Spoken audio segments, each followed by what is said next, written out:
me, da lahko pozdravimo našega lokalnega kolega, ki je verjetno o kmetijstvu, o pridelavi hrane, napisal daleč največ novinarji in se ta nagrada pač odlikuje po poznavanju izrazi lokalnega razmerja,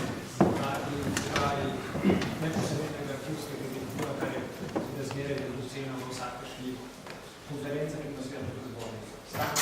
Ja, hvala lepa. Torej, moram reči, da sem bil izjemno navdušen nad obema referatoma oziroma nad vsemi tremi in mi je žal, da nisem sledil v to smer, ampak sem se prav želel usmeriti bolj na to, da bi mlajše kolege opozorili na problem, ki ga je čutiti pravzaprav vso zgodovino, to se pravi to, kar je kolega Panjak rekel, kdo je, kdaj si.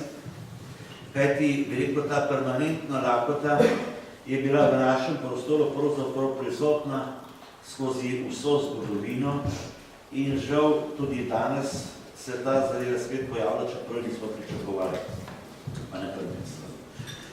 Torej, zgodovinopisje je poleg vojn dolgo časa so zanimali te množične kužne bolezni, velike lakote, množične smrti, manj pa vsakodnevna stiska posameznika, ki bo bilo največje vprašanje, kako bo jutro združil z večerom in da ne bo stalno račen.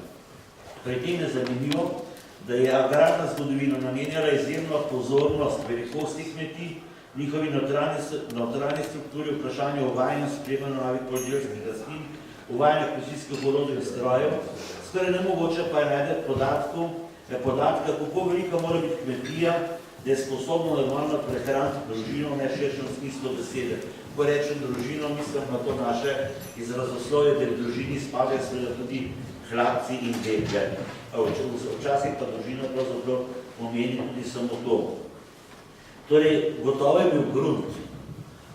Mogoče tudi 3/4 kmetija, tle verjetno ni bilo lakote v normalnih razmerah. Pri polovičnih kmetijah, ki so pri nas prevladovale in za objavo bom probal narediti na statistiko velikosti kmetij saj za Kranjsko, torej na izbranih kakšnih 50 katastrskih občinah. Torej, tle pa je že popolnoma drug problem. Torej, po mojih spoznanjih je pravzaprav polovična kmetija tista, kjer je pravzaprav, torej, ki že zahteva skrajno racionalni odnos do prehrane ljudi in živine. Od polovične kmetije navzdol pa seveda prevladuje lakota in ravno to se vidi, na primer, pri raznih mlinerjih, ki jih je že kolega Andrej omenil, torej Hočarje in tako naprej, tle pravzaprav so bile razmere zelo težke in je bil pravzaprav mlinarstvo, ko ga vidimo samo način preživetja kot nekaj delo, možemo tle videti pri mlinarstvu tudi način preživetja družine, kajti mati je na mlino ponovadi pripeljala svoja otroka s seboj in so potem v tisti malici, ki so jo dobili, se je prehranila, pravzaprav so se prehranili tudi vsi otroci za tisti dan.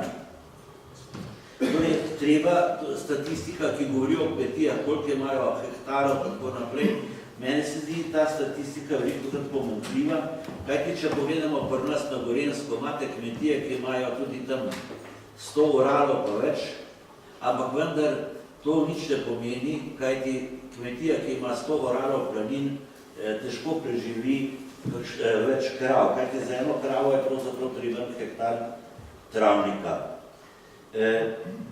Torej, nekje, če so bile normalne razmere, ki so pa zelo redke, tam se je še dalo, čim pa so se te normalne razmere spremenile, pa ne bo toča, pozeba ali pa nekaj podobnega, pa potem seveda takoj nastane izredne razmere.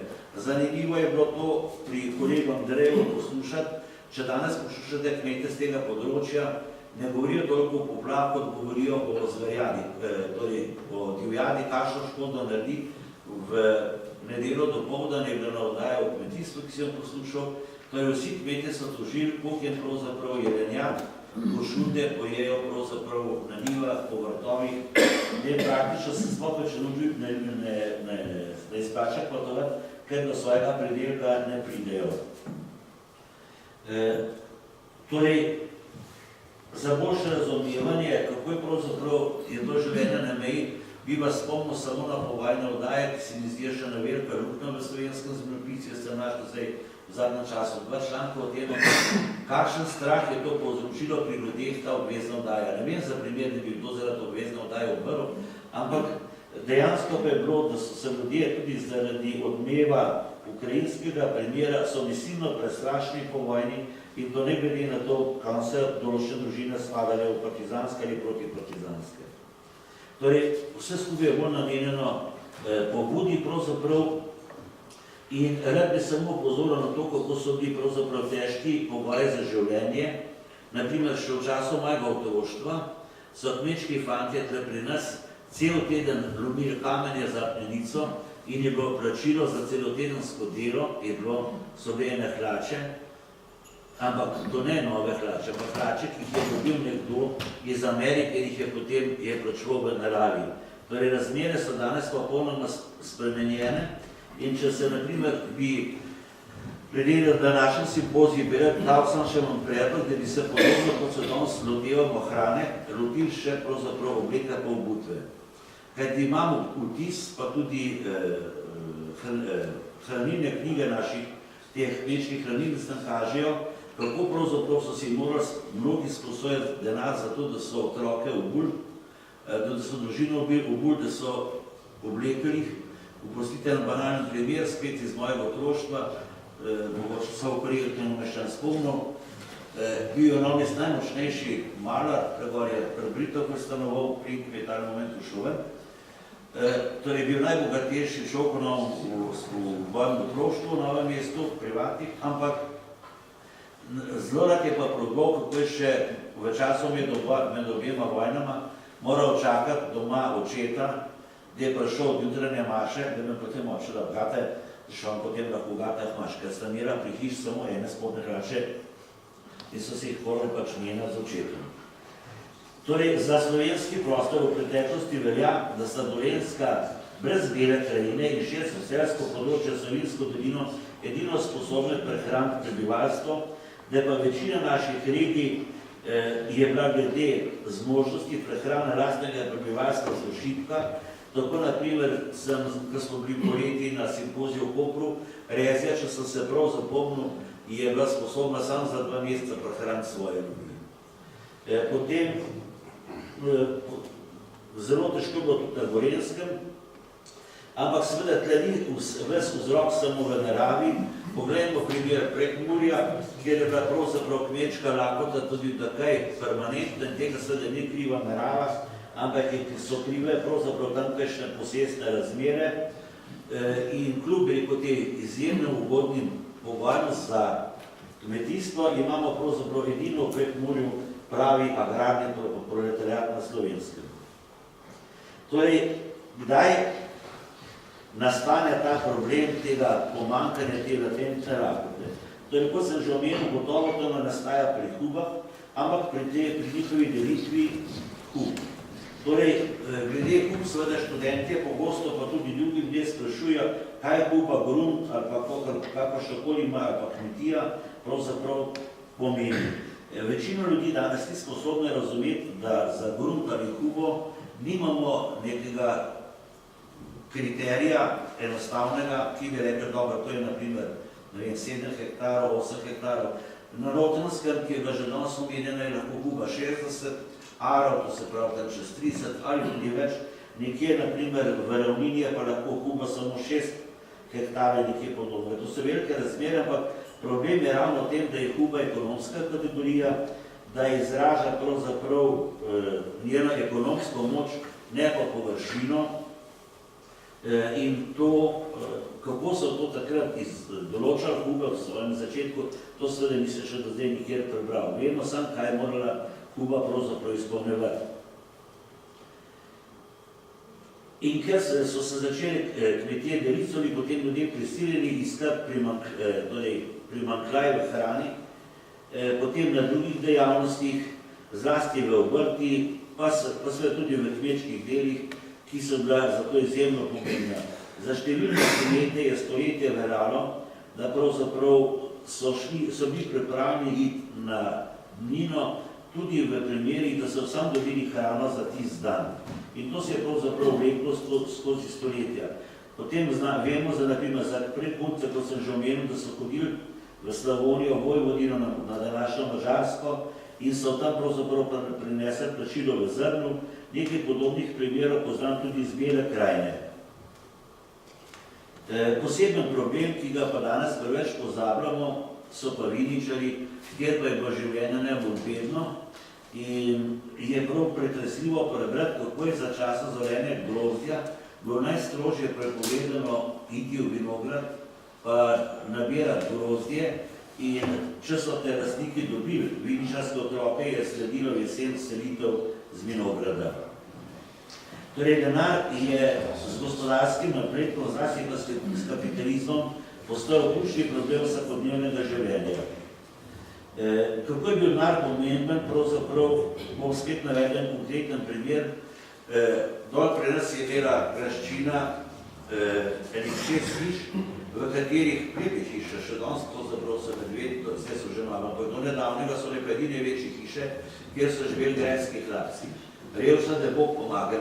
Dejstvo je, da so oni dobili vsake toliko časa, torej vsak teden pa bi že nekaj krajcarjev plačila in v nedeljah, ko so šli od maše, so tem hlapcem vsi zavidali, kajti ti hlapci so si lahko kupili nekaj kosti, nekaj mesa, da so imeli nedeljsko župo, medtem ko številni ljudje s kmetije si pa tega niso mogli privoščiti niti mesa za nedeljsko kosilo, imeli so kosilo, samo denarja ni bilo. In denar je bil seveda zelo, zelo velik problem.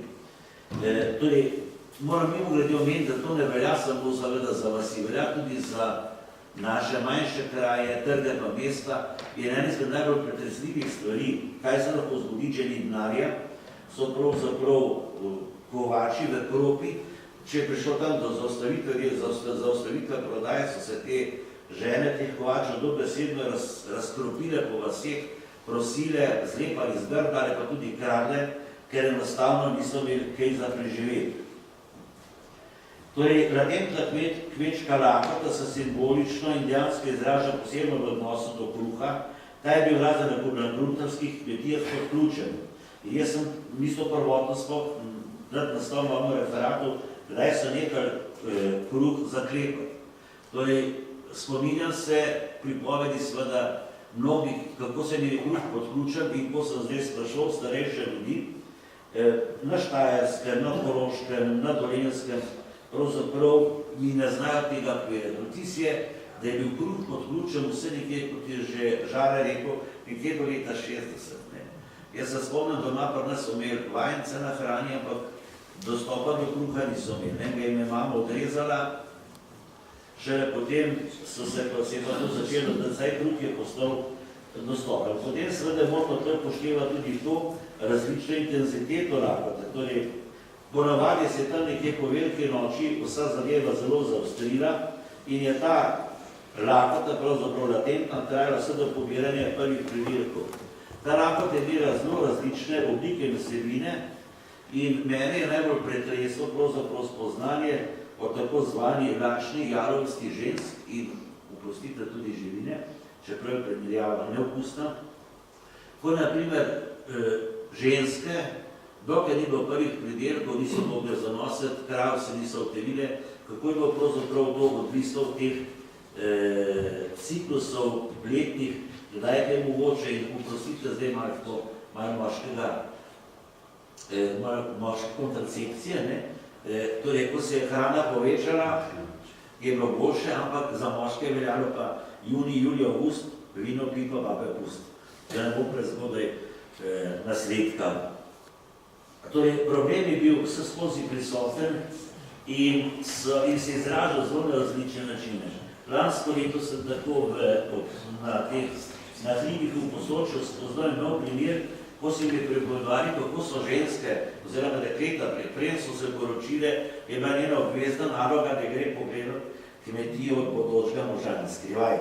In sicer ne pogleda, kakšne so njive, kako se njive obnašajo v suši, ne pogleda, koliko koruze visi okrog hiše, ne proba v hišo prijeti, pa videti, kakšna je hrana, mastna ali ne. Kajti potem, ko se bo poročila, je pravzaprav vse skupaj prepozno. In torej, kot mi je ta gospa pripovedala prav bolj kot to, kot ti je bilo všeč, si se moral pozanimati, ali boš lahko tam sploh preživel, bodo otroci normalno preživeli, ali bo tam stalna lakota. In pri Trdini, ki ima v teh stvarih ogromno podatkov, najdemo celo misel, da se v slabih letinah enostavno ljudje ne bi smeli poročati, ker poroka sama za seboj potegne take stroške, da ljudje potem vedno stradajo. Vemo za primer, da so nekateri gospodari, ki so imeli svoje žene po pravici ali krivici za slabe gospodine, hrane imeli podključen zlasti mast, pa špeh lahko tudi in so odmerjali potem, koliko ona se porabi. Imamo tudi primer, kako nekdo nagovarja oči mlade, pravi, poglej, kako beli. Če gre v shrambo po mast ali špeh in takoj ne odreže metnega košnjega pršpara, taka ni za zakonski stan. In zanimivo je tudi, da ne govorim samo o vaseh, po naših mestih je bilo marsikaj, da so gospe, ki so imele služkinje, je bilo njihovo glavno pravilo teh meščanskih gospa, da so služkinjem odkazale, koliko masti ali pa špeha porabijo, koliko pravzaprav lahko porabijo moke ali krompirja. Torej, kolikor sem mogel ugotoviti, je ta lakota, ta latentna lakota se pri nas končala šele po vojni, vendar seveda zelo različno. Vendar, kot sem že omenil, ni bila to neka trajna, čeprav so to pričakovali, vendar je nedvomno prav tle nekje po letu 60 ali pa pol 60 let se je dejansko pri nas zgodil en velik prelom pri tej latentni lakoti, ki ga premalo upoštevamo, seveda pa tle bi bilo treba to počuvati tudi izboljšanje prometa in organizacije ali pa spremembe prehranjevalnih navad. Samo mimogrede bi omenil, ko se je gradila avtocesta Ljubljana-Zagreb, se je v Novem mestu pojavilo precejšnje pomanjkanje hrane, zlasti mesa, ker ni bilo hladilnic, čeprav se eno hladilnico zgradilo, da je bilo premalo, tako da smo otroci hodili 4-5 zjutraj pred mesarijo stat in tam čakali, da so dobili kakšno punčal, pa kaj podobnega, ker drugega mesa enostavno ni bilo na razpolago. Torej, že malo je ta latentna lakota povezana tudi z izobrazbo.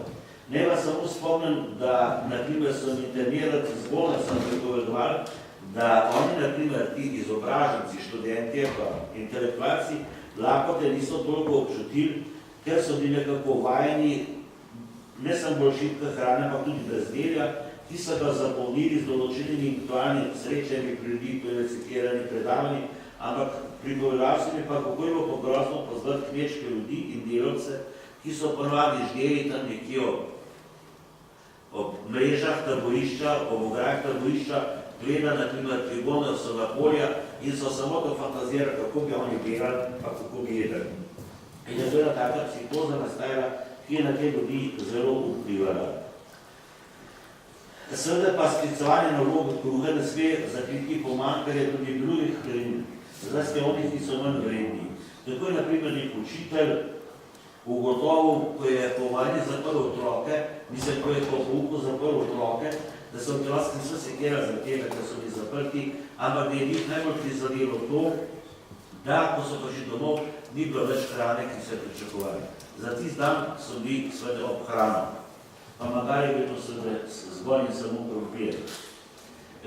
Potem je bilo, na primer, zelo značilno za to, kar v literaturi nisem našel, so mi ljudje o tem pripovedovali, kako so si pri nas na Dolenjskem kmeti, ki so imeli polovične kmetije, na primer kot pri nas doma, so si spomladi sposojali hrano v graščini, torej so si sposojali kislo repo, kislo zelje, to potem nosili domov in so pravzaprav potem morali to fizično delati. Torej jaz sem do tega prišel bolj slučajno, ker je moja pokojna teta zmeraj govorila, da je hodila na dlakom. In jaz nisem mogel vedeti, na kakšno tako ona hodila tam v 20 letih. No, pa sem bil posredno zvedel, da je bilo pravzaprav tega, da je dobro posledica tega, da doma niso imeli prastinine, so si dobesedno sposojali zele pa repo in potem so morali to služiti. Torej, glede ugotavljanja, kako je pri nas prehrano, imamo pravzaprav prve nekoliko bolj sistematične vire, ki so bi že, je kolega Panik tudi citiral, imamo tukaj pri franciscejskem katastru. In vsi opisovalci so si enotni, da je ta hrana zelo skromna in odlična, da je revna zlasti od meso, ki ga ljudje uživajo pečemo v nedeljah in praznikih. Zanimivo pa je, kar je objavil kolega Viljan Vardali, šef Celovškega zgodovinskega arhiva, je napisal članek, ki je objavil v Žontarjevem zborniku Václav Tuban Jarnik je gesem. To je fantastičen dokument, ki govori, torej je ta Jarnikova župnija zelo bogata, ampak vendar on je imel tam zaposlenih 10 hlapcev pa dekel, ampak je potem tam naredil natančen seznam hrane za vsak dan, kaj so jedli, koliko so jedli in so pravzaprav podatki presenetljivi. Tudi mimo glede, ta izračun je potem več kot polovica koroških občin je mara kot kriterij, se v županiški, tudi celo na vzhodno Koroško, tja do Ojstrice so priznali to pravi temelj za izračun prehrane. In, naprimer, samo mimo glede, ta župnija je bila pri 20 leti pa 15 prašičev, predolala so pšenica, ječmen, ovs, proso, fižol, grah in tako naprej. Ampak, če pogledamo zdaj, kaj so potem oni letno pojedli na človeka, torej mesa so pojedli približno 46 kg na leto in sicer od tega je bilo to razdeljeno približno tako, da je bilo 43,7 kg govejega mesa, 1,4 kg teletne in samo kilogram svinjine. Potem so dobili približno kilo pa pol špeha, potem približno mesnine, potem okrog 9 kg špeha in približno 8,2 kg smetane oziroma putra. Torej, zanimivo je, in to sem pravzaprav pri Andreju, pa pri kolegu Aleksandru pogrešal, mleko. Torej, moje spoznanje, ko sem pa pravljal tudi, da je mleko imelo posebno vlogo, da so tudi, naprimer, trdina piše o tem, kako so ljudje celo fižol jedli z mlekom, to je to prenos, ljubosite. Bi bilo neužitno.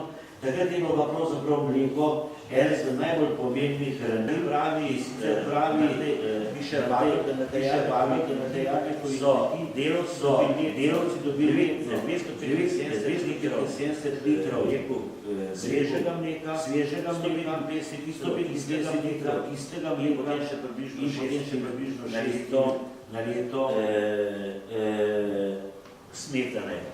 No, potem pa, medtem ko prehrana, ki je bila pa iz drži sestavljena, je bila pa približno 40% iz drži, skoraj 29%, ajde, samo 14% pšenice, 7%, glede na to, da je tako naprej, no, potem bo seveda malo zrečen, ker čas teče in upozoril še na naslednje. Veliko so kmetje vlagali na agrarno reformo, ampak pokazalo se, da bo na večkrat načrtovanje dobila zadovoljno starejšo, ker pri nas je večina veleposesti bilo gozda pa prvič liberaciji in gosti niso aktivni, da zbog agrarne reforme da reševati. Potem bi rad upozoril, da je država mora to skušala in bi samo upozoril na znameniti patent, ker slišali, da se 1992 bi dovolil najprej Kočevskem, kateri zločinski da so se ukvarjali z raštarjenjem. To je bilo seveda izjemno tako menilski državni država, da premakovanje tega premakovanja zanimivo je, v našem muzeju, ko je bil sprejet nov stari gospodarski zakon. Torej pomankanje hrane potrebovajo za izšeljevanje v Ameriko.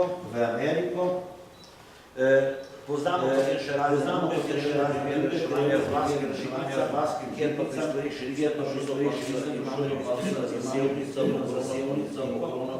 no, potem pa seveda se je vprašanje dejansko povedano in je so tem vsebom medalje, vlasti verjetno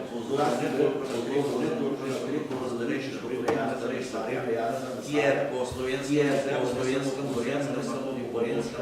razširil si Irak, kar je že meni strano zboženo tudi omogočilo pravzaprav pridobivanje denarja. Namreč še ena tragedija za zgodino. Problem denarja je sprožil to zadevo, kar so časov iskali enkrat se jajca, tisti klanci gor na Koroški, dva jajca letno so dobili. Se to danes sploh ne moreš razumeti. Torej, vse to se je začelo zlasti pri nas programu kupni so bili darski reviri, kjer se pa čedilo 200